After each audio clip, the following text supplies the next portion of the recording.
The Super Speedway podcast is a Dream Bigger media production. For news, photos, show notes, and information about advertising on the podcast, visit www.thesuperspeedway.com. 3, 2, 1. Welcome to the Super Speedway.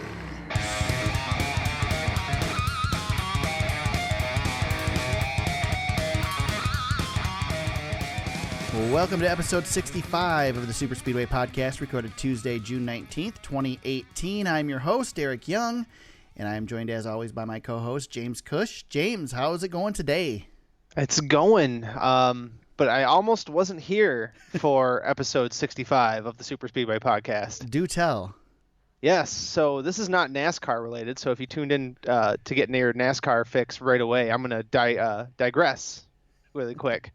Yesterday, I decided to leave the house at 5:30 in the morning and get a good workout in, and ran to my neighboring high school, which is approximately a mile and a half away, to receive a phone call from my wife that said that there are bats in the house, multiple bats in the house, and asked me what to do. So, needless to say, I told her to get the doors open and get the bats out. Well, the one bat was locked in my quote-unquote podcast studio that I am recording in. So I did the sprint home from the high school and got home to look in the window of the podcast studio to find a bat bouncing off the walls, off the desk, off the windows, like a super ball stuck in a Nice. stuck in a box or something. So yeah, so I'm glad to be here. I'm glad that the bat didn't distract me from tonight's podcast, but it was a close call, let me tell you. I've never had a bad experience, thank goodness. This is the second time this has happened to me, and it is just the worst. It is the worst. Yeah, how do you go about capturing a bat without getting PETA after us? Here's the thing. You could either be brave or you could take the route that I choose and be a complete coward. And that's the route I chose. I think I would choose that route as well. My original idea, so my wife did a great job and got the one bat out of the house because it was flying around downstairs. So, open the doors and get it out. This one was, of course, locked in here. So I come running home. Mind you, I was a mile and a half away. So I come sprinting home from the high school and decide in a dead sweat, because it was yesterday morning, it was 85 degrees outside. Yeah, it was awful. super bad. It was really bad. So anyway, I'm huffing and puffing and decide that I'm going to open the window and take off the screen door and leave the bat locked in here, and hopefully it'll fly out the window. To do this, I grab my winter Carhartt jacket and put the hood up over myself, and at the last second I decide, screw this. This is stupid. I'm going to open the door and run like hell out of the So it worked. Nice. I did not catch the bat, but I watched it fly out the window or fly out the door. So here I am. This is the most exciting story I think I've ever told on the podcast. So if the bat would not have left the podcast studio, you would not be in the podcast studio, I'm assuming. Oh, I wasn't coming in. I thought I was. I thought I was at one point, but no, I wasn't coming in here. There's no way. There's no way. So anyway, the bat vacated. I'm still a little jittery around the house, but I sealed everything up. I found where the bats were coming in and took care of that yesterday. So I'm knocking on wood as I say that. So hopefully everything is good. So this is the perfect story for an off cup weekend. Yes. To get us started on the podcast. Yes, and I knew none of this in advance, so I had warning there was a story coming, but that was the only warning. Yeah, I wanted to make it a little bit of a surprise because it was pretty crazy. I could go into more detail, but there's some details that the listening audience does not need to know. So we're gonna leave it. We're gonna leave it at that. I already admitted that I'm a coward, which I'm okay with. And it's I'm moving on. I think I learned some lessons that I can take with me for my next bad experience, and hopefully I don't have to use them. I feel like if I was to Google how to take care of a bat in your house, the step number one would be a coward. I mean, I don't want to get bit by a bat. Right? Yeah. I mean, it's like a mouse that flies, and It just They look when you're standing at the window and it hits the window in front of you, it doesn't look like it's the size of a mouse. It looks like it's an elephant in your house. It is that big. So I can say that I've only seen bats like at night fluttering through the sky far away from me. So I've never witnessed one up close. Probably at like the zoo or something, or but this situation, there was multiple bats this time, right? Two bats, which is scary in its own right. But the first bat experience I had was waking up in the middle of the night at like midnight or 1 o'clock, and thinking that something brushed by my face. Oh no. And I'm laying, and this is when we first moved into our house, and I could see from the glow of my phone that something was flying across the sky above, at my ceiling level, and I freaked out at that time. So that one was in the bedroom with us that time. This was not as bad. Huh. This was a little bit more of a controlled situation, even though there was no control. Right. There was no control. I was a coward. Huh. There you go. Well, I hope the audience learned something about me. I'm glad you are bat free now. Yes. Hopefully able to record. Hopefully remains that way. Right. Don't send any bats my way. I would prefer not to deal with bats. Right. No, we're good. I think I've had enough of that in my life. I think we're good. Sounds good. All right. I don't know how we segue to NASCAR from that, but I'm going to let you handle that part. I had a segue all thought up, but I already forgot what it was because all I'm thinking about is bats now. Hopefully I gave you the creeps. That's good. That's a good thing. So anyway, there was not a cup race this past weekend, but we did get some racing this weekend. The NASCAR Camping World Truck Series and NASCAR Xfinity Series were both at Iowa Speedway this weekend. And James, I don't know how much you got to watch this weekend, but I watched the entire truck race and chunks of the Xfinity race, and I thought I saw some of the best racing I've seen all season in all three series. Did you get a chance to check any of it out? Yeah, I caught the end of both races. Saw the Noah Gragson, Carl Edwards move, which is just awesome. I love that those guys are trying it, and they're 0 for 2 right now, but I like the fact that he went for it and he still finished second, so he didn't lose anything other than damage in the truck. Right. But Brett Moffitt ended up holding on to the win or getting the lead back in turn 4 to get the win in the truck series, and then Justin Allgaier. If you look at the stats, Allgaier dominated the race on Sunday for the Xfinity cars, but it was not that easy for him, despite the fact that he led a ton of laps. He had a lot of challengers, and Christopher Bell was giving him all he could handle. Yes. So yeah, that was good. Christopher Bell he's pretty darn good, man. But Bell had a good run, and he blew it with a lap to go, coming out of turn 4 to the white flag. He hung it out a little too much, and I think if he wouldn't have done that, he might have had. I think he'd have gotten to him. And we know Christopher Bell is willing to power it into a turn with his teammates to get a win. So it would have been interesting to see what he would have done with it not being one of his teammates. I think he'd have been able to get to him is all, but that might have been enough.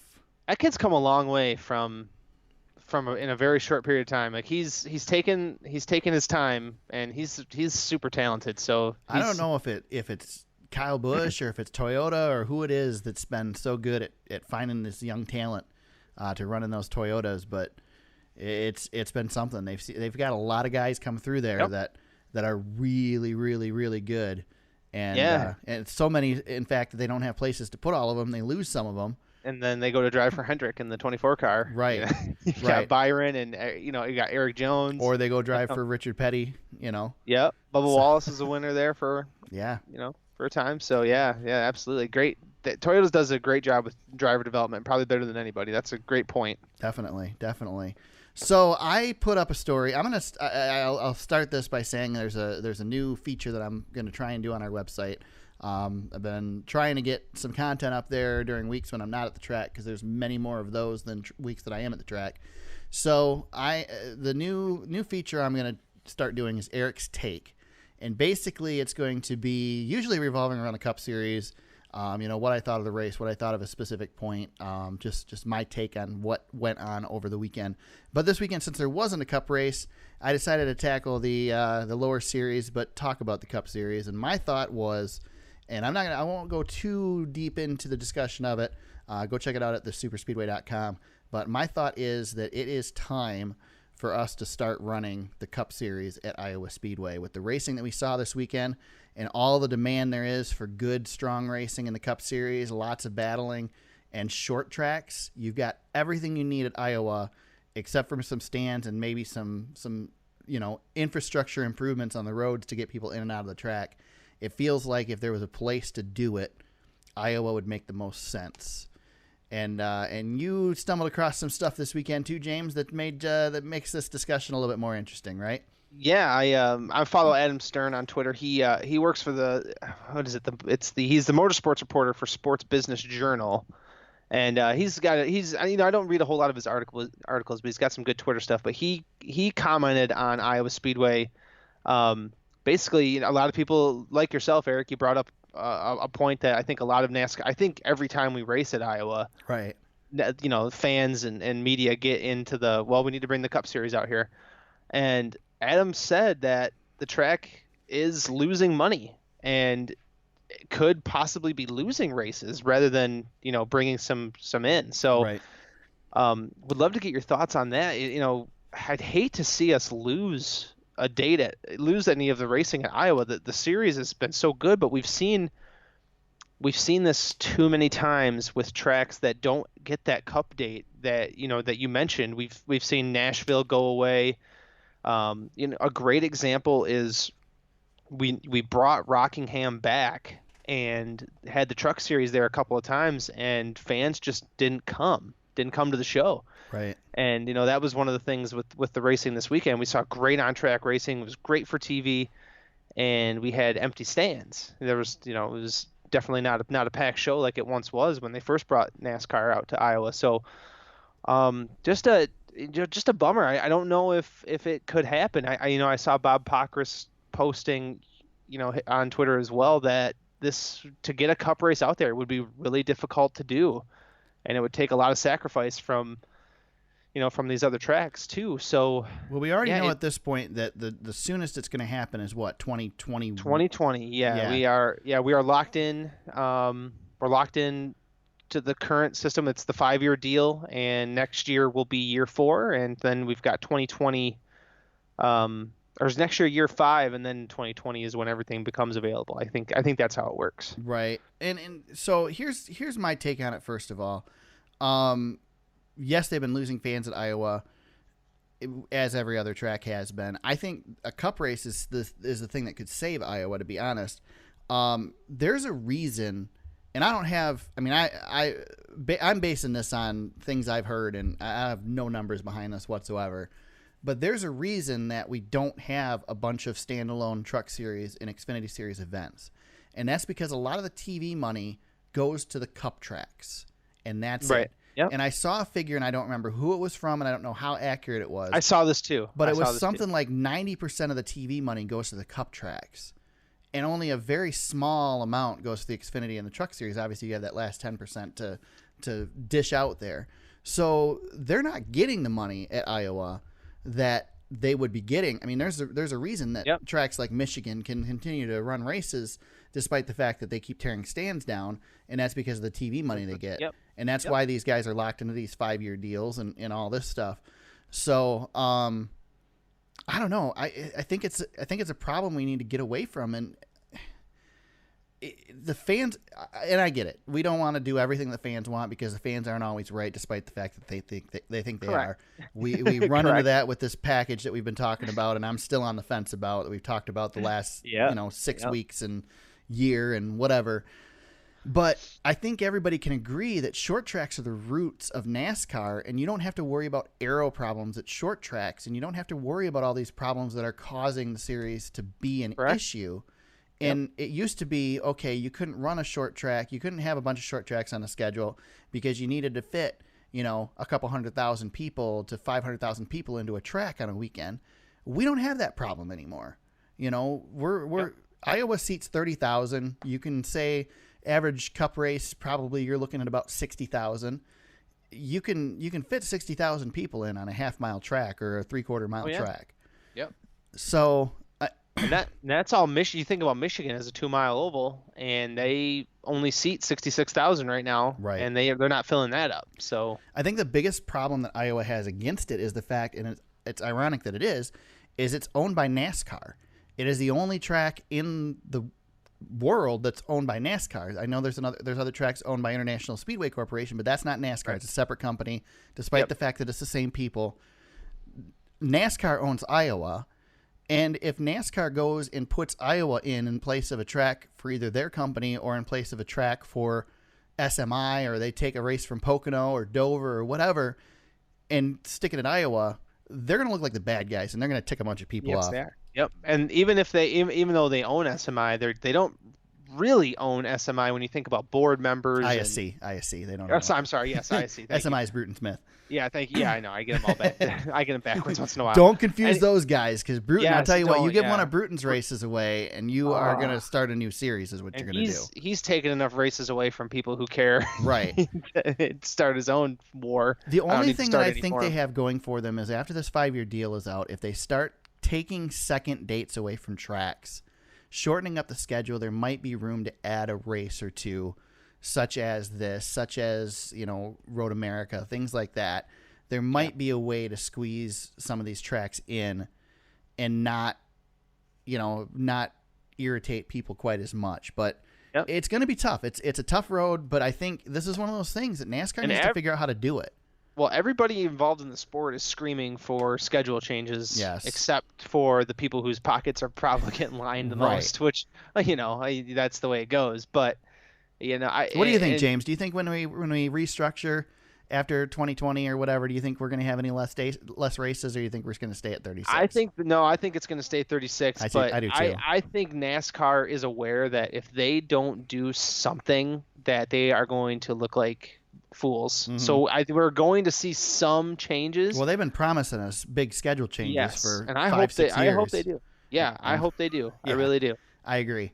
And they need to get something in the contracts to rotate some races, some playoff races, think about rotating the All-Star race, things like that needs to start happening instead of, oh my God, we moved one race to a different weekend this year. And these schedules are released so far in advance now that it shouldn't be a problem to move dates around. Right. I mean, really, you're giving people over a year to do some of these things. I mean, the Xfinity and Truck Series schedule came out, 2 weeks ago? Yeah. A week ago? Something like that. So, that's plenty of time for these teams and fans to start planning ahead. We need to figure out a way to make it happen. Now, there is one thing to remember that, part of the reason that Iowa is a great race is because it's old asphalt.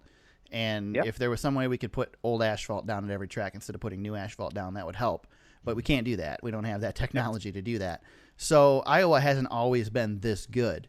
But even when it wasn't this good, it was still better than, all the mile-and-a-half tracks that we have in the Cup circuit. So. Yep, and we've got #, more short tracks going for us right now. That's the Jeff Gluck contingent out there trying. And you said it. You took the words right out of my mouth. You were talking about the aero package, and then you went right to more short tracks. So that was the point I really wanted to make. Was look at what you can do. Look what kind of show you could put on possibly with more short tracks. Right. And NASCAR wants to go back to the roots. NASCAR wants to, they want to go back to what they were before. They want to get those old fans back. This is a way to do it. Add some short tracks. And I wrote in my piece, tracks like North Wilkesboro is not coming back. There's no way. If you've seen any pictures of that place, it would take more money to fix that track than it would to build a new one. And nobody's building tracks right now. But you've got one there in Newton, Iowa that is built. It's built well. It needs some upgrades, but it's not going to be as big of a task to upgrade it to make it Cup ready. Tony Stewart threw out the idea of Eldora being a Cup race. They need a heck of a lot more updates at Eldora than they would at Iowa. So right, absolutely. But I tell you what, if they got a Monster Energy Cup race, that would be a nice pop in attendance for a few years. Hopefully it wouldn't go away. You would expect some decline.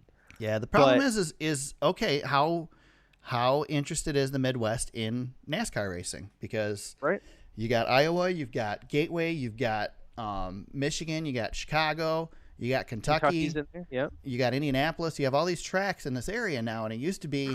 I mean, I found it pretty interesting myself when I started looking at. Okay, I want to cover some races this year, and I want to keep them within 6 hours of a drive from my house. In the middle of Michigan. And there's a good chunk of tracks that fall into that category, and a lot more than there would have been, 10 years ago, or 15 years ago. Yeah, and Kentucky, is the great success story if you think Yeah. about it. That track survived Mhm. and made it. Well, not only did it survive and make it, but it survived not only not being allowed a schedule for so long and the legal battle that became of Yep. that, but it also survived a disastrous first Cup opening series. week. Yeah. Yeah. And You it got sold. Didn't it get sold before they could put it on the Cup Series schedule? There was a different I don't owner. know. It was a mess. There was a I lot think of Bruton ended up buying it and Yep. moving one of his dates there is what I Yeah. was the way I recall it. I don't want to take that word for word, but yeah, they survived 10 years on the Xfinity Series schedule and truck schedule Yep. before they finally made it to Cup, and that's the one success story that I can really think of that has kind of done the model. Like the Nashvilles of the world, they don't get that chance. They end up going away. Right. Yeah, and I mean they built Iowa with the expectation of being able to run a Cup race someday. There's stuff there to easily put in, temporary grandstands and stuff like that to build that place out quickly to get a Cup race. I think they'll if they get there had to. someday. I think they will. I think hope they will so. someday. I I hope really so. do too. We need it. We need some new tracks on the circuit. We need to get rid of some old tracks. Not rid of them completely, but rid of second dates. Yep. A lot of second dates out there that we could definitely do we could have some more fun with on the schedule for sure. There's a lot of talk at Michigan this past race. There were people talking that at first I thought knew what they were talking about, and then after talking with them for a little while, I realized they didn't. But talking about, what if Michigan loses the date? And I'll tell you what, Michigan's basically in my backyard. It's 3 hours away from my house, but I wouldn't be upset if it made the schedule better if it lost a date. I mean, I'm good with one race here. I've generally, for most of my life, only gone to one race there. This year I'll go to two. And there was a period of about 5 years where I went to two, but generally I go to one. So yeah, and Michigan. Whenever you talk about second dates getting taken away, it's always Michigan, Pocono. See, Michigan's going to keep it longer than those other tracks, though. I still believe because you've got Chevy and Ford right here. Yep, I agree. I don't think it's going anywhere anytime soon. But yeah, I don't know. It's going to be interesting in a couple of years here. Yeah. When we start seeing these things, but I really like your piece, and I hope people go out and read it. Man, it's good. I really like what you did there. So cool. I wanted to talk about that with you a little bit. So I'm glad that you wrote that, and I hope it happens. It'd be great. It'd be good. Mm-hmm. So let's hit on a little bit of news stuff this week. There hasn't been a ton of it. In the off week, most of the teams are off doing fun stuff this week. Kyle Larson was on Twitter answering some questions, and he started a little bit of talk with what was probably kind of a joking comment, but it still got some attention. So Kyle Larson was talking about going sprint car racing, and he was doing this Q&A, and the World of Outlaws asked him, "When are you running full time with the Outlaws?" And Kyle Larson's answer was, "Before I'm 40." Which everybody went nuts over. Of course, he's 25 now. He said this before. He's 25 years old now. 40, I mean, is kind of the, that's the retirement age in the Cup Series anymore. Yep. So when he's 39, we can count on it under the Outlaws. I mean, I don't think that's any surprise, is it? I mean, no, I'm not. I wasn't surprised because he said it before. He has said before he will run the Outlaws before he's too old to do it. And Kyle's gonna be a Tony Stewart type where he's gonna, as soon as he's done, he's gonna race freaking everything. And he's been out at Ohio Speed Week all week, whooping everybody's butt up and down the state of Ohio. I think he won the last 2 nights of Ohio Speed Weeks. He won Eldora and somewhere else. So he's out there sprint carring right now, loving life. So he's super talented. I mean, you're right. He's the Tony Stewart type. He's gonna be running till he's gonna be a red farmer. Maybe we shouldn't say Tony Stewart type. Maybe we should say Ken Schrader type. Yeah, I Schrader think kind of started that trend. Yeah, Schrader, Kenny Wallace, Tony Stewart, all those. Red Farmer, he's one. Yep.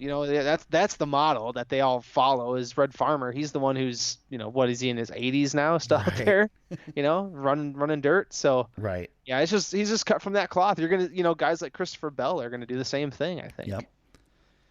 Yeah, I think, I mean, like you said, it's no surprise. We know Kyle's gonna race sprint cars. He's, I think, largely where he's at in Cup right now, the team he's at, because of sprint cars.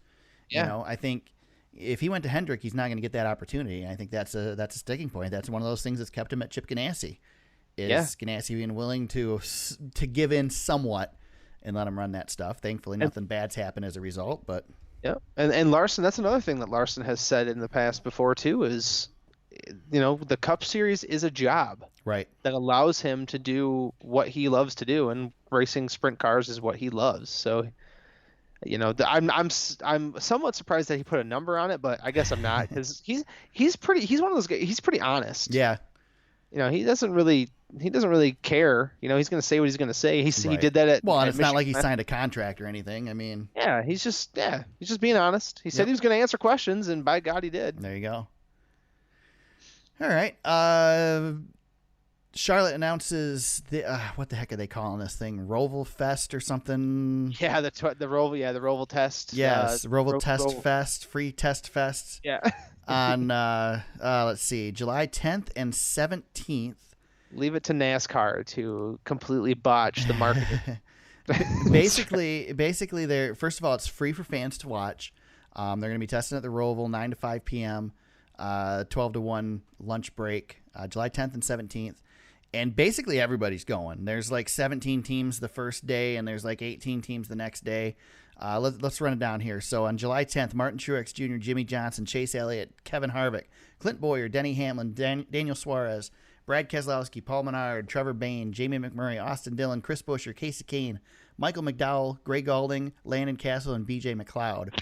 And then July 17th, Kyle Busch, Eric Jones, Ryan Blaney, Joey Logano, Kyle Larson, Eric Almirola, Kurt Busch, Alex Bowman, William Byron, Bubba Wallace, Ryan Newman, Ricky Stenhouse Jr., AJ Allmendinger, Ty Dillon, Matt DiBenedetto, Corey LaJoie, David Reagan, and Reed Sorensen.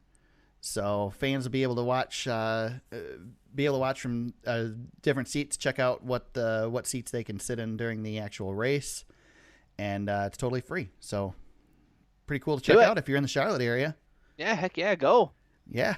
I'm surprised. It'll be really interesting. Have you ever seen a test like this before? No, but I mean, we've never done something like this before either. That's true. That's true. Good point. I think back in the day when they've opened new tracks, they've done big tests like this.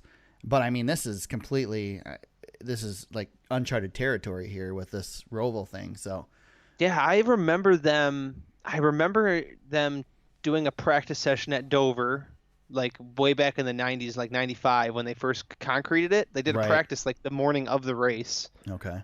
But that's the only time, like that's the weirdest thing I've seen as far as practice / testing. This is pretty cool. I like that they're doing this I guess week-long thing. I know it's two test days technically, but pretty cool. Yeah, it gives fans a chance to check it out. I'm not sure how much will be televised, if any, but it'll be interesting to see, a bunch of cars on the track and see what we're going to expect out there, because it's a big unknown right now. Only tests we've had a couple. I mean, cars have been out there, but it's been, single car runs and nobody near each other and just kind of playing around, and not even with a final layout. They've just adjusted the layout this year, and I don't believe they've tested on it since they did that. So right, it'll be interesting. I'm looking forward to this race. I think it's going to be fun. It's kind of disappointing we got to wait as long as we do for it. But it should be pretty smack neat. dab in the middle of the playoffs. So we got that going for it too, which is going to be. I would say NASCAR must be pretty confident it's going to be something, because if it was going to be a complete disaster, I would hope they wouldn't try to schedule it in the middle of the playoffs. Yeah, for sure. Yep. So, and these guys are professionals. We went to Eldora when they first ran the trucks there, and we're like, this could be the coolest thing ever, or it could be a complete disaster. Yeah. And when we went out there for that first practice, they couldn't make 3 laps without somebody spinning out, and they figured it out by race day. And those are the Truck Series drivers, so you got a lot more experience in the Cup Series. Of course, the Xfinity Series is going to do it too. These guys will figure it out. It'll be nothing. I remember that day at Eldora, and that's just one of the best days at the racetrack I think I've ever had. I'll tell you, it was awesome. Because we did not know what we were going to get ourselves into. And we were there every second there were cars on the track. That was so much fun. So if you're in the Charlotte area and you have a chance to do something very similar with this Roval, you can be there the first time that they're going to do this thing. And from 2 guys who have been there and done that with something, don't miss it if you can't. Yeah. If you are able to get out there, go for it, because it's an awesome experience to see something new and be there in person. I had the opportunity to give up Chicago in a couple weeks and go to Charlotte instead. but I bailed on it. I'm deciding to go to Chicago still because it's twice the drive to go to Charlotte. It's going to be a lot tougher to do. It's also later in the year. I don't know what my home life is going to be like then, and my day job is going to be like then. And it's like, I got the opportunity right now. I'm just going to do it this in 2 weeks. So Yeah, stick with the plan. Stick with the plan. That's what I'm doing. Yeah, that's all right though. That's all right. So other news, NASCAR is working on some sponsorship plans for when Monster Energy leaves. This is an Adam Stern story as well. And the story on Sports Business Daily is behind a paywall, so I couldn't read it. It is blocked. But basically, they're looking at 5 tiers with the top tier 4 to 6 brands. And industry executives expect top tier slots to go for about $10 million. They'd receive exclusivity at league, track, and potentially media partner levels with assets including race entitlements and camera visible signage. Coca-Cola being pegged as a prime candidate to land one of the top tier spots. This is all straight from Adam Stern's Twitter, so give him full credit for that. But interesting. I think it's kind of what we were expecting. I mean, you and I was really excited that this came out because you and I talked about it quite extensively. Maybe towards the beginning of the year, Eric. Right. I think. Yeah. This is a model that works with soccer, right, in Europe and I guess and in America too. But this is a very similar model that they are exploring and would take some of the burden away from somebody like Monster Energy for having to foot the bill for such a large sum of money. Basically, what they're going to do is essentially the Jack Roush sponsorship package, where it used to be a sponsor would come in and sponsor a car for a season. Roush came up with this model that, we'll just switch the sponsor out 6 times a year. Run 6 different sponsors and rotate them, and these guys get the better visibility on better cars, and they don't have to spend as much. And basically, we're going to have that for the entitlement sponsor too. I think it's a good deal when you're talking tough to find people to sponsor a full season, and I think it's good for everybody in the end. Yeah, and I think you brought up another good point there too with the teams. We've seen it work with the teams. Yep. It's been a model that's been working for years now. Roush kind of got swallowed up by everybody else who kind of stole his idea. But yeah, this is a good thing. Get more sponsors hopefully involved, make it easier to get into the sport. Yep. And yeah, just hopefully more exposure. And I think this is great. This is probably the most exciting news from NASCAR I've seen in a little while, because I want to see this business model work for them. We need change like this. We need on track changes, and we've talked about those in length. But on the business side, this is good stuff, because just like I said, it's just good opportunity, I think, for the sport to hopefully bring some new people in and grow. Maybe get one of those Fortune 500 companies that maybe went away. Maybe somebody like a Lowe's, for example, who's leaving, right, could stay involved at a $10 million price tag at a pretty high level. So I hope it works. I want to see it happen. Okay. All right. So now it's time for a new segment on the podcast that we'll try to do every week, because there seems to be always subjects like this, and we've kind of informally done it a couple times this season, but we're going to make it an actual part of the podcast. And this segment is called Do We Care? And should you care? But it's Do We Care? So basically, we'll try to do it every week. We'll take something that a bunch of people are talking about, or something that maybe not many people are talking about, and discuss whether we care about it and whether the fans should care about it. So this week's Do We Care? During this past weekend's races at Iowa, you might not have noticed, but the Fox broadcasters were not quite what they seemed. So let me explain. Fox decided to save some money this weekend by not having their main broadcasters travel to the event. They had the pit reporters on pit road as usual, but instead of Vince Welch, Adam Alexander, Michael Waltrip, those guys that are in the booth traveling to Iowa to cover the race, they announced it from a studio, I believe, in Charlotte instead. So they weren't at the track. They were announcing off TV screens, basically like you and I watching the race on TV. They just happen to be calling it for everybody else. So the question is, do we care? Does this matter? Is it something we should be concerned about? James, I'll give you the first talk. First take on it. You're gonna. Oh man, I get the first I'm stab throwing at it. it at you.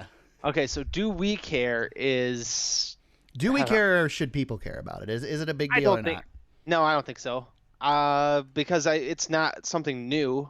You see this. It's not. With, It's new to NASCAR. it's new to NASCAR. I don't believe Yep, they've ever done this in NASCAR. No, I don't before. recall NASCAR ever doing this before, but this is how when you watch an F1 race Right. in America, this is how it's being done. If you watch European soccer in America, I don't, but this is exactly what they do as well. Right.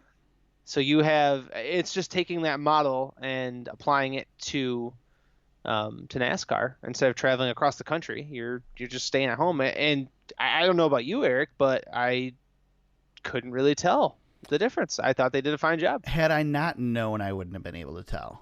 Yeah. But you can tell in that they are specifically now. Let me clarify first of all. Jeff Gluck put a piece up, which he didn't go into a lot of depth, but he put a piece up on his website, jeffgluck.com, this week. He got to sit in the broadcast booth during the Michigan race, the Cup race, and got to see a little bit about what the Fox broadcast is like. And he talked a little bit about it, gave a lot of information, and it was pretty interesting. But having sat, next to that broadcast booth for a race and watched what they do and kind of having some knowledge of it, they don't generally look out the window when they announce a race. They're generally looking at a screen. They're looking at the video because they need to talk about what's on the screen and not what they're seeing on the track. You will notice DW sometimes watches out the window because he'll comment on things that aren't on screen, and you're like, God, what the heck is he? He's not even paying attention, but he is. He's paying more attention because he's not watching the screen. But generally, it's not going to affect things a whole lot, except when there's an accident or something happens off camera and they don't know about it unless a spotter tells them about it because they're watching the screen. So there were a couple moments during the truck race. I didn't pay real close attention during the Xfinity race, but during the truck race, there were a couple moments that it was pretty obvious that they weren't there. But had you not known that, I don't think you'd have known. The only concern I have with it is just another sign of Fox kind of throwing in the towel a little bit. Mm-hmm. I don't see NBC doing something like this, considering I don't know if they're planning on doing it again this year, but last year they drove the truck on the front stretch and interviewed the drivers for the first of 3 times in a matter of a half hour. But I don't know. I guess keeping Michael Waltrip away from the track is good. He won't fall in the cars during the grid walk. But I mean, in the grand scheme of things, it doesn't matter. It doesn't matter to the fan watching at home. All it matters is you might not see them at the track. Big deal. Who cares? I mean, people generally aren't looking for the announcers anyway. Right. But I don't know. It's just it bothers me a little bit that they're cutting costs like that. And where's the next place they're going to cut costs? But that's the climate right now. I mean, it's just how it is. And like you said, if we do it in other sports, it's not a big deal. Mm-hmm.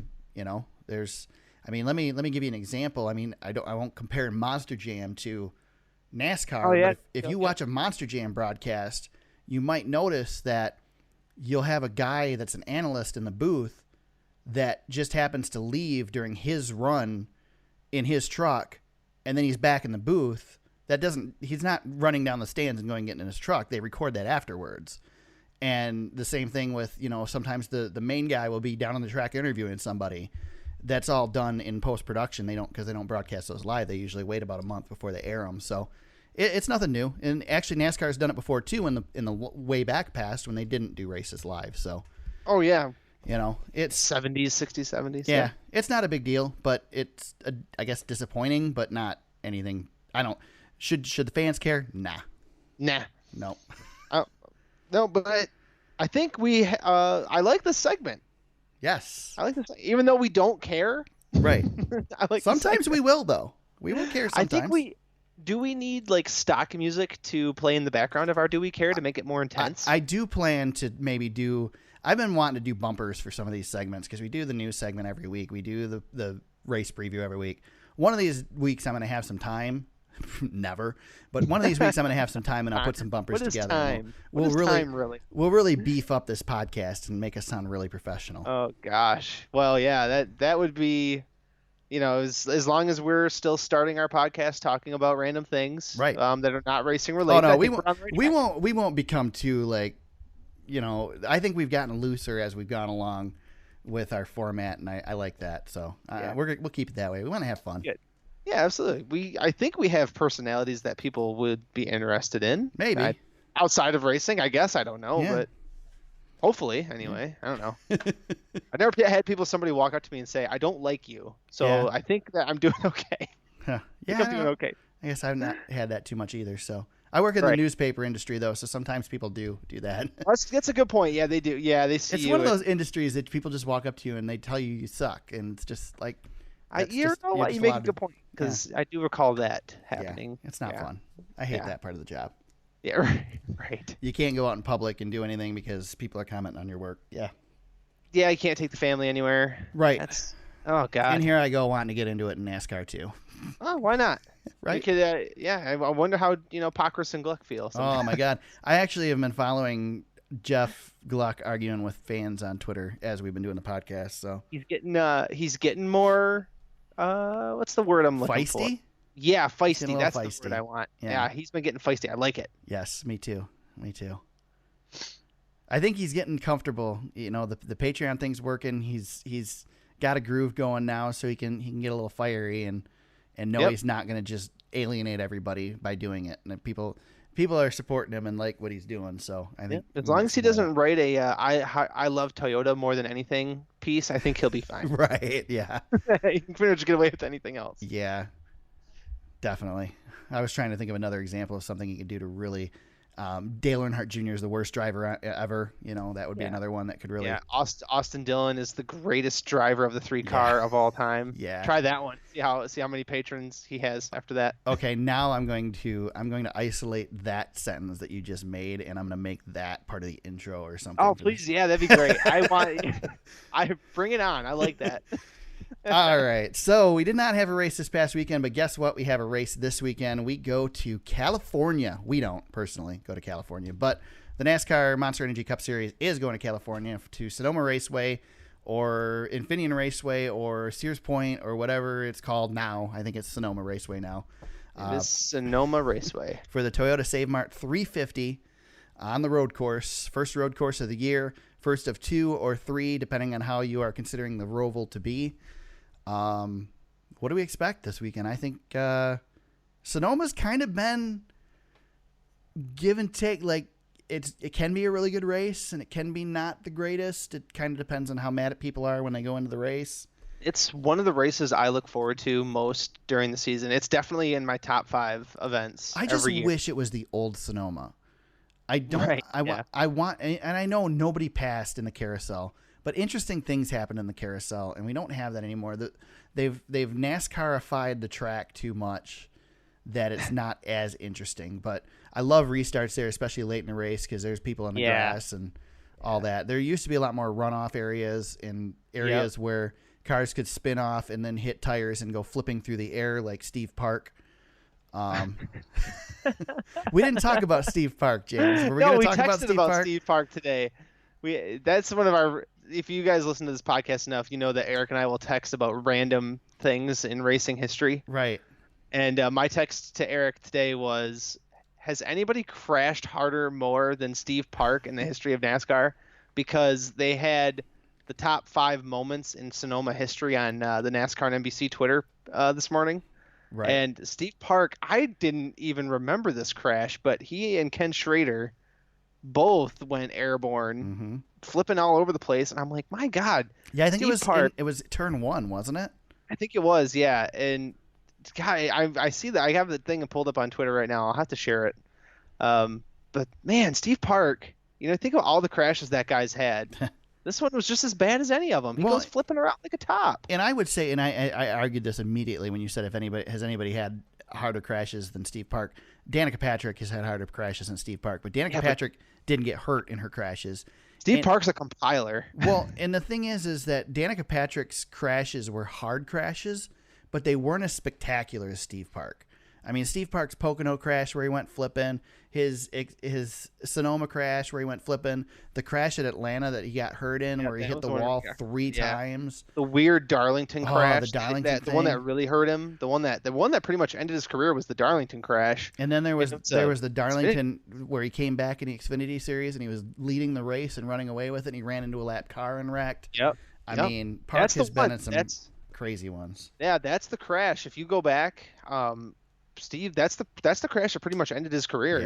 Yeah. He had some pretty bad head injuries from that crash. Well, he But had injuries from the crash at Atlanta, Yeah, and then it yep, took Atlanta him a one too. long time to come back. I think he had that one, and that was when like DW filled in his car, and bunch of people filled in his Yep. car, and then he came back, and then it was the Xfinity Series. Well, it was Busch Series at the time, I think, and under caution, his steering wheel came off of his car, and it turned abruptly left in front of a car that was coming off a pit road, and got hit right in the door, and that was pretty much it. That one really messed him up for pretty much for the rest of his career. But I was looking at these top 5 moments that they have on this NASCAR NBC Twitter. I'm gonna retweet it right now. Perfect. So if you go to my Twitter page, I'm gonna retweet it. They took a win away from Ricky Rudd Mm-hmm. in '91 for spinning out. They didn't Davey take it Allison. away. They black flagged They him. just didn't give it to him. They black flagged him on the white flag lap, and then he did not get the checkered, I believe, or maybe they black flagged him coming to the checkered. But either way, they did not allow him to win the race. Right. So they didn't take a win away per se, but they did. Yeah, pretty much. It wasn't after the fact; it was before the fact. Yeah. So just crazy, and you think that wasn't even that bad of a spin. I don't understand why they black flagged him. I guess I have to go back and look it up. NASCAR has been so inconsistent in their policing of rough driving. It's crazy. Right, and I think about my favorite Sonoma moment. We got into the Sonoma digression here. Yeah, that's okay. But obviously, my favorite Sonoma moment was 2 years ago, the 2-year anniversary of Tony Stewart getting his final win. Yeah.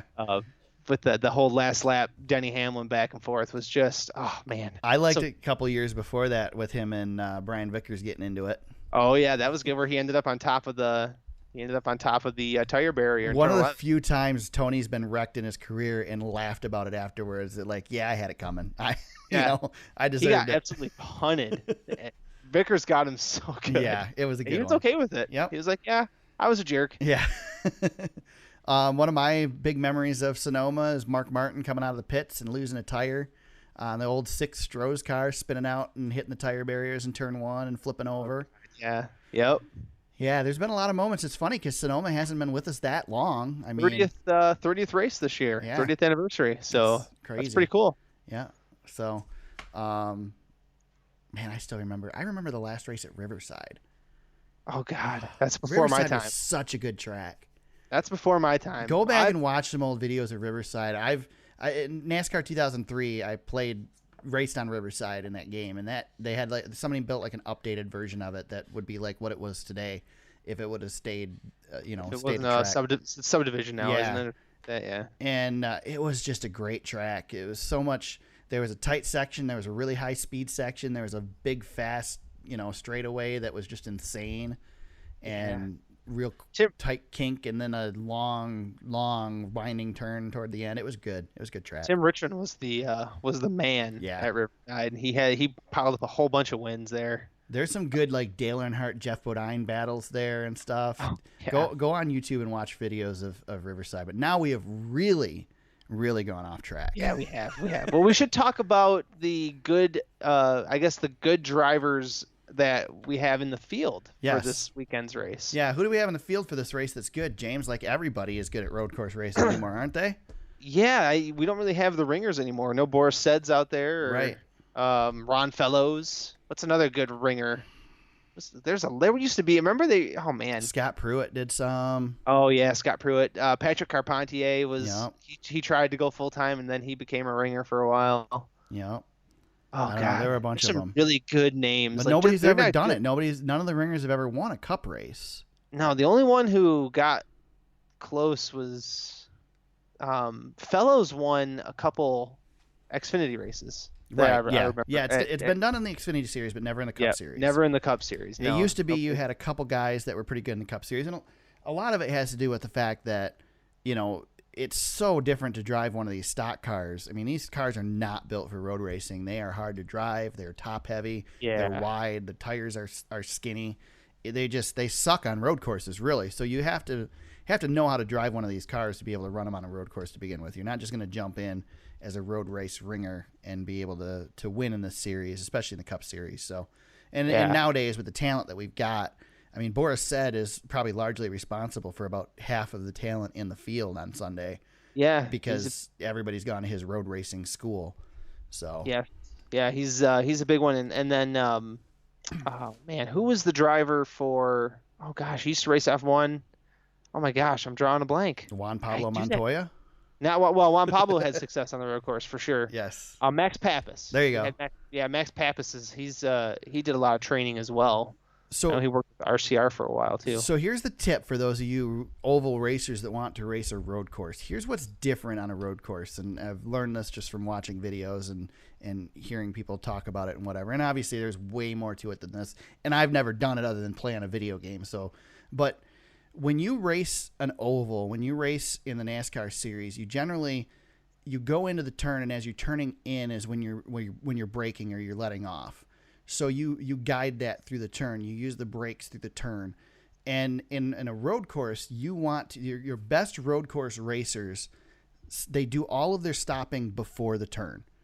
Everybody you're stopping, you do before the turn. And then as you turn, and as you come out, you use the gas off the turn versus the other way around. So you'll watch the good racers will almost come to a stop at the beginning of the turn, and you'll see them rotate out.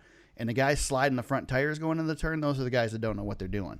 So that's your big difference in road course racing versus oval racing, and something a lot of the drivers have to learn because it's a completely different style than racing an oval. So, and even try it in your passenger car. See how it's easier to turn tight turns. It's a lot easier to do all your stopping beforehand and then throttle out versus trying to slow down as you're turning. So that is a very good. I'm going to use that next time I'm at the go-kart track. There you go. That's great. Now, don't get me wrong. In any video game I've ever played, I suck at road courses. They're fun to drive. Once you learn that, they're a lot more fun to drive, but I'm still terrible at them. So. Well, I'm spending, as you were going through your description, I was looking back to see if any ringers had gotten really close to winning at Sonoma. There's been close ones. I know. I'm looking to see. I think there's been a couple second placers. I'm going through Racing Reference right now, and I don't see anybody. I'm up to 1999 right now. I don't see anybody that's really sticking out to me. I feel like there's been some that have either run well and then messed up, or gotten to like second or third, but not one. Said had a couple good runs. Yeah, I think Said was probably the closest ever. Yeah, but he would usually blow it. He'd get into it with somebody or screw up pit strategy or something. Yeah, I've got a lot of Boris Said in the top like 15. And I mean, we've had ringers that were part of the series, and those don't count. People like Juan Pablo or people like Robbie Gordon, even, those guys. I got 2003. I've got Boris Said and Ron Fellows in the top 10, but nothing there. Robbie Gordon was really good at road courses too. Robbie Gordon won at. Yeah. He won at Sonoma. Yep, he won at Sonoma. I just saw that one, 2003, and he won at Watkins Glen too, I think, if I'm not mistaken. I know he won Loudon as well. That was long. Scott Pruitt was third in 2004. Boris Said was also in the top 10. This is I'm just going through the history because, usually our podcasts are a little bit longer than this. So we got to stretch it out just a little bit. Actually, we're doing pretty good on length. Oh, are we? Okay. We're pretty close to normal. Okay, good. Here's something that's interesting, though. Looking down the active drivers or the recent drivers at Sonoma, looking at wins, there's nobody that stands out. Kyle Busch is the closest. It's been very, very diverse. Kyle Busch has 2 wins there, and he's the top. You got Jimmy Johnson, Kevin Harvick, Casey Kane, Kurt Busch, Clint Bowyer, Martin Truex Jr. all have 1 win there. Yeah. And that's it. So it's interesting. And some of your most recent winners are retired. Tony Stewart and Carl Edwards are recent winners who are Jeff Gordon gone. Well. Yep, Jeff Gordon retired as well. Yep. Yep. I am quite interested to see who you're going to pick because you have the first pick this weekend, James. Oh man. So I'm really curious who you're going to pick. I think I know. And everybody, we always think we know. Everybody's on the table this weekend. This isn't a mile and a half, so everybody's on the table. You can take anybody. I still think I know who you're going to take. Yeah, I was surprised that Clint Bowyer has the best average finish of anybody. And I'd like. Yeah, but he's run really well there. He's run really, and it's surprised me. He's got 9 top 10s out of 12 races, 7 top 5s. So he's definitely the leader in the clubhouse. Mm-hmm. but I'm gonna go a little bit off the reservation. Okay. I don't all think right. you know. I don't think you're gonna pick this guy. I'm gonna go Kurt Busch. I think it's time. You suck. That was my pick. Yes. Ah. That was I so thought you were going to go with Boyer. I thought for sure you'd go with Boyer. I really did think about it, but it's too easy. I don't know. I just felt like it's too easy to pick the guy with the best average finish all the time. So I'll go with teammate. Kurt Busch is due for a win. So you're going Kurt Busch. And one of his best driving performances, just another tangent of many I have today. But when he was racing for James Finch in that 51 car, and that car broke, and he was still in the hunt to win that race. Yeah. Yeah, that was one of his best races. I think, what was that, 2010? Something like that. I think you have an excellent pick. I'm actually very disappointed because that was definitely my pick because I really think he's due. Busch is on fire right now. He's doing well. He's going to a track he likes that he runs well at. I think he's a really good pick for this weekend. Yeah. So I'm not going Clint Boyer either, which is probably a mistake. Yeah, he's probably going to be really good. You know who Okay. I was You know what? thinking about? I You say your pick first, and I'll tell you who my second choice was. So I was thinking Harvick, but I don't want to do Harvick. I'm like, I'm not going to do the Harvick thing. I'm not going to do the winningest driver this year. Still, even though he's on the table, I'm not going to do that. And then I was like, well, I'll just take the second winningest driver who also does really well there and pick Kyle. But you know what? Forget it. I'm going to pick Clint Boyer. I'm taking Clint. So All right, I like it. Nice. I think he's got some momentum after Michigan, and yeah, I know it was a rain shortened race, but that race was won on a call. It had less to do with the rain. I tell you what, if he figures out a way to win this race, we can start talking about him in a little bit higher regard. You know what I want to say at MIS? So in the press conference after the race, I was going to ask the question, and I almost did. I was going to ask Clint, and I asked it on the podcast last week. I asked you whether, everybody's talking about the big three, whether his win at Michigan makes him the fourth. Everybody want to know who the fourth was. Is he now the fourth? I didn't ask it at the press conference because I thought it was a stupid question. Everybody's doing it now. And then I didn't ask it. I asked it last week, and you shot me down like you're an idiot for asking this question. And then freaking Dave Moody asked the question. Moody. On Sirius, and I'm like, if Dave Moody's asking that question, I should ask Clint that question. And it was on NASCAR on NBC, I believe, too. Dang I it. saw. Yeah, you had the lead on it. Yep, should have asked the question. See, that's what happens when you doubt yourself when you're sitting there with a bunch of media members and like I didn't want to ask a question like you'd ask. Now, Clint's not going to do like Tony Stewart would do, but I didn't want to make an idiot out of myself. He was drunk. I mean. Yeah. Just have your camera ready when Clint's on the. I was gonna say, who I would watch out for, because this could be an opportunity for him. Okay. Jimmy Johnson. Yeah, I know. I was thinking Jimmy too. Take the arrow out of it. Yeah. I know Hendrick's got a lot of problems. Jimmy's gonna be strong. If you go pure driver talent, and if Jimmy's got a car that is just enough, he could. If he smells blood in the water, I don't care where he races. I know he's only got the one win, but dude's good. That's all we have to say about Jimmy. I have a prediction. He's still good. Here's my prediction for this weekend. The stages are going to ruin this race. Because they have ruined, in my opinion, both road course races last year. So that's my prediction. I hope it doesn't happen. Yep. I hope you come on this podcast next week and say, look, you were wrong. And I will eat crow, but I think the stages are going to ruin this race. I hope the stages eliminate the short pit stuff. See, that's the thing is they're gonna pit everything. All the strategy is going to be around these stages, and it's going to ruin it. Yeah. Well, hopefully, if you're Jimmy Johnson, Chad Knaus can get that button down for you and give you an opportunity. There you go. I think that's a good pick. I think if we if we get a good finish, hopefully that negates a lot of it. But we'll see. I'm hoping it's a good race. I'm hoping I'm wrong, but I think the stages are going to screw this race up. So we got to pick dark horses. I get first pick on dark horses. You do. I picked him a bunch this year as my dark horse, and I'm going to do it again. I'm going to pick Daniel Suarez as my dark horse. Ooh, I like that. Not really much of a reason, just picking Daniel Suarez. He's only run one race at Sonoma. But I'm picking him. He doesn't even have a top 10. What am I doing? I don't know. Picking Daniel Suarez. He's pretty good. He's up there. Who's your dark horse? I will pick a guy that's right. Let me see. I'm gonna go off the reservation again. Oh man. God. Kyle Larson. You know- Kyle Larson could be a dark horse this weekend because he sucks. I at guess road he could. courses. Yeah, he sucks at road courses. No, I'll go. I have decided that I am never going to pick Casey Kane again for anything. Okay. He has burned me one too many times. So I'm gonna go. I'm gonna go with the guy he replaced. I'm gonna go Michael McDowell. Nice. I'm way down the board, but Michael is actually a pretty good road racer, just not at Sonoma. But maybe he can change that. Okay, I'm not going to withdraw my pick because that's not fair, but I'm going to note that really I should have picked Chase Elliott. So You probably should have. Yeah. Yeah. He's he's at least got one top 10 there. Yeah. But I don't wanted know. to pick Casey Kane, and then I remembered what he's done to me recently, and Yeah, but he's he ran good at Michigan. he's got a new crew chief. I'm mad. I'm mad at Casey Kane. Danica always Patrick. mad. I'm picking Danica Patrick. Danica Patrick for the win. God, I thought we were done with her. We're done with her. Nah, we're never done with her. Never. Trevor Uh. Bain's going to come back this weekend and win. That would be cool. It would be cool. If he wins a race this year, I'm gonna be so happy. Yeah, me too. Me too. I would like that. Even though I like Kenseth, I still it would be good. Yeah, I have evil reasons. Neither for of us why I even want looked him. at Martin Truex Jr. Didn't he win the last one? No, Harvick won last year. Okay. Truex must have won right before that then.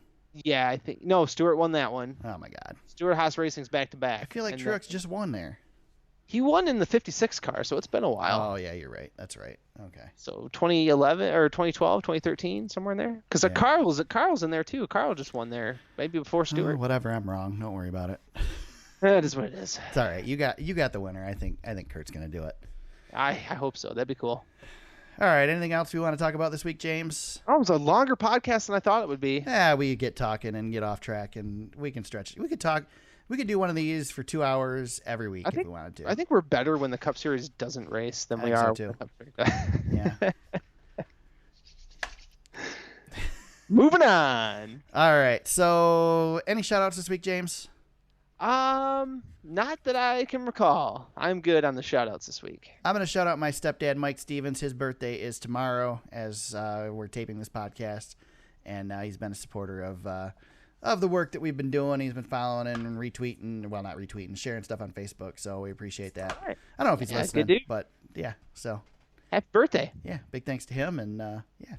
He spent a lot of races at Michigan with me. We used to go down and camp for the whole week. We'd go down Monday and stay through Monday every year in the August race. So a lot of good times down there at MIS. And when I went back to NASCAR, he and I went down as well. I had got some free tickets and decided to give it a shot and go down there and got to see what the whole Sunday deal was like now that the crowds are a little smaller and the traffic's a little bit better and all that stuff. So Yep. It always takes somebody like that to get you into the sport. yep. You Actually, need somebody to pass it down. we got him into the sport, which is interesting. He came in and decided to be an Ernie Irvan fan.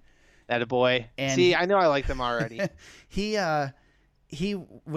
doesn't go into anything small. There's no like dipping his toe in. It's all or nothing. And he came in and decided he was an Ernie Irvan fan. He joined the Ernie Irvan fan club. He bought every piece of merchandise they had. He had a stand up. He still has the cutout, Ernie Irvan cutout. I'm gonna have to have a talk with him. Yeah, Him and I. Can we get him on the podcast so we can have an Ernie Irvan Maybe. podcast? Maybe. Because me and Ernie go way back. So he did.